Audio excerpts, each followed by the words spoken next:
अम्मी, सारा दिन फोन। होमवर्क किया? कमरा देखो, तुम इंसान हो या आवारा परिंदा? सारा दिन फोन, होमवर्क किया, कमरा देखो, तुम इंसान हो या आवारा परिंदा? बस अभी के अभी किताबें खोलो। हाय अल्लाह, मेरी किस्मत कहला से मिली ऐसे औलाद। मैंने अपनी जिंदगी तुम लोगों के लिए लगा दी और तुम्हें परवाह ही नहीं। और हाँ, किचन में मेरे साथ आके बर्तन भी धोना।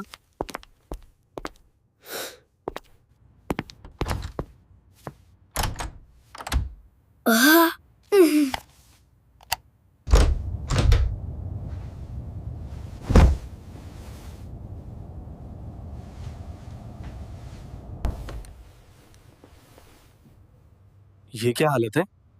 पढ़ाई की या नहीं? जी अबू, अभी करता हूँ।